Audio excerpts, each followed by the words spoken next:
Hey, what's up, you guys? Been quite a while since I've done an update. I think the last thing that I did here wasn't really a vlog post as much as it was an unboxing video for two of Olympus's newest lenses. And I've got one of those lenses still in my possession. The other one, the 12-100, I handed off to Mike Baining yesterday at the Kelby photo walk that we did at Kensington Metro Park here in Michigan. And Mike is shooting with that today at an event, and then it gets shipped back to Olympus tomorrow. The only lens I have left, I guess, obviously, is the 25mm 1.2 Pro. That's right here, and I'm just kind of wrapping up a few last minute things that I wanted to do with the lens before it goes back. Been really busy. The whole time I've had it, had some projects going and didn't have time to do any kind of a comparison shoot, so that's what I'm doing right now.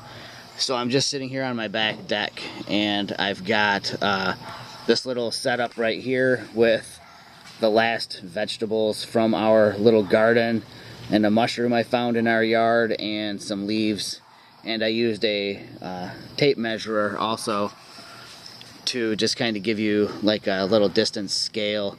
And what I'm doing here is I'm running the 25mm f1.2 Pro, the 25mm f1.8, and the Voigtlander Nocton 25mm f.95. So what I've done so far, and I've actually finished shooting. I suppose I could have recorded video while I was doing this, but not terribly exciting. I guess what most people will want to see is not me talking, but they'll want to see the finished results of this little bit of what I did here. I'm at ISO 200 on the Pen F, and I have the 2-second anti-shock timer set up on it. And basically what I did is I focused on this mushroom right here on the point of entry where the stem goes into the cap. That's the precise spot where I focused using the 14x magnification to make sure that I was focused on the right area. So what I did is I shot with each lens at its widest aperture, so that's f.95 for the Voigtlander, 1.2 for Olympus's awesome new lens, and f1.8 for the existing mZuiko 25mm lens. And from there I went up on the Olympus lens. I went from 1.2 to 1.8, which matches the existing 25mm, and then from there to f5.6 and then to f8. On the Voigtlander, shot it wide open at f.95, and then went to what I am assuming is 1.2, counting the clicks on the aperture ring on the Voigtlander. So went from 0.95 to 1.2 to 1.8 to 5.6 to f8. So what I'm going to do is I'm going to make a special gallery over on my Flickr page, and put a link in the description below so you can go over there and check those out in all their wonderful glory. There will be no editing to these. They'll be straight out of the camera. You might see a little bit of perspective difference between them, because I mean, we are looking at three lenses with completely different overall lengths. You know, when you compare, the Voigtlander is a little bit taller, excuse me, a little bit taller than the f1.8, and the f1.8 is shorter than the 1.2, so their distance from the subject is going to be a little different. I'm assuming I'm going to see a difference in that. I wasn't paying attention on the display to see if there was a perspective shift. So that's about it. I just want to hurry up and get upstairs, get this video put together. So here are the following photos that I shot with this setup, and like I said, in the link below, it'll take you over to my Flickr page, and you can see over there on Flickr rather than looking at a still shot on a video. Thanks for tuning in, you guys, and I'll see you around. Bye.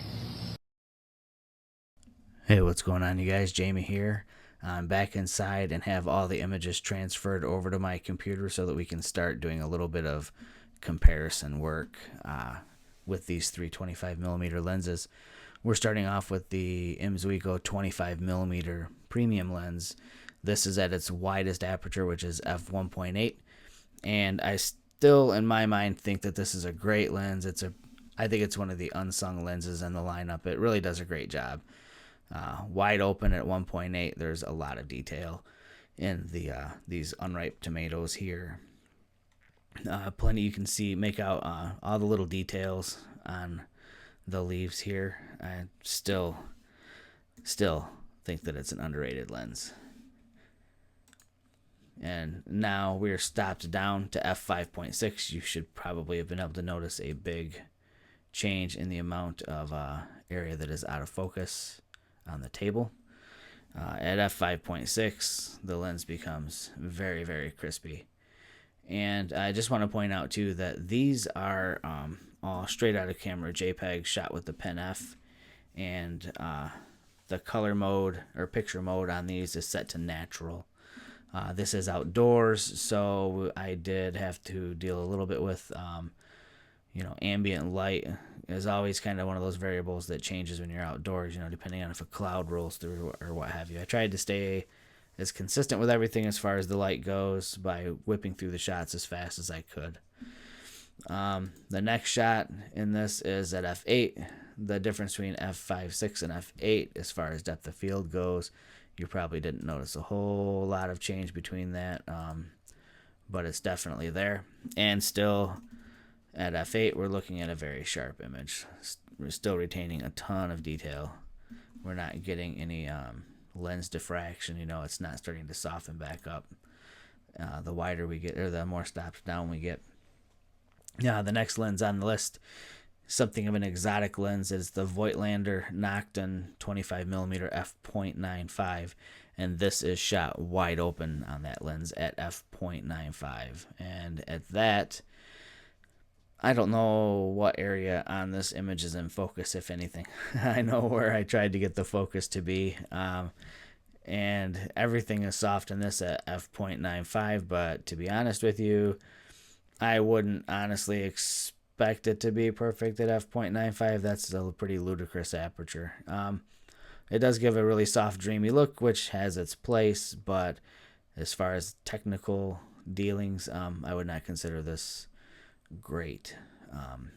But in a pinch, if you need that low light work, sure, there you go. So now we're stopped down in this next shot to f1.2. This is the image that you're going to want to pay attention to, because this f1.2 that we're stopped down to is actually the widest setting available on the next lens on the list, the mZuiko 25mm f1.2 Pro. Oop, wrong way there. So let's kind of crank in here, and we'll look around a little bit. We'll pay attention to the amount of detail that you would have in these tomatoes here, or the mushroom for that matter, or the measuring tape. Not a lot. It's great that you can shoot at f1.2, but if you need a technically acceptable image, something with plenty of detail, the Voigtlander's not going to do that for you at f1.2. Stopped down to further to f1.8 on the Voigtlander, things really start to come together, and in my mind, the lens starts to offer a more refined image. It's still pretty soft. We're still missing a lot of detail on some of the subjects here. Getting a little sidetracked with all these darn notifications that pop up while I'm trying to do things. So like I said, it's looking to be quite a bit better of an image at 1.8, but it's still by no means like a stellar performer. Step down to f5.6. This lens really explodes with detail. So the Voigtlander Nocton, in my mind, it really starts to shine at f5.6. I mean, it's just a great lens. And moving on to f8, it still stays the same. The performance is there, but man, you got to stop way down to get it usable. So finally, the lens that everybody's here for probably is the mZuiko 25mm f1.2, and this is wide open at f1.2. And at f1.2, we've got leaps and bounds more detail in this at f1.2 than you could even dream of with the Nocton, or than what the 25mm f1.8 has at 1.8. Pretty impressed with how this performs wide open. I know that it was designed to be able to be shot that way, and well, kudos to the engineers for making that work. Stopped down to f1.8, and at this point everything is just like stupid sharp and detailed. Just floored by this lens so far. And like you would expect, once you get down to f5.6, it's just tack sharp all the way through. There's no need for I keep rolling through the images the wrong way. There's no need to even have any worries about whether this can perform for you, especially at 5.6. It's almost doesn't make any sense how sharp this lens is. And then the last shot is at f8, and of course it's going to be sharp from 5.6 to f8 like you would expect. But what was really impressive to me is the fact that it looked this good at f1.2. Recently used this to do some photographs for my son's homecoming dance, and the ability to be able to shoot at f1.2 in the evening outdoors is, man, it's a blessing to be able to do that. So that kind of concludes all of the images that I'm sharing here today, and I will make sure that you have the link at the end of this video to my Flickr page where you can see them on Flickr. So thanks again for tuning in, everybody, and I will talk to you later. Goodbye.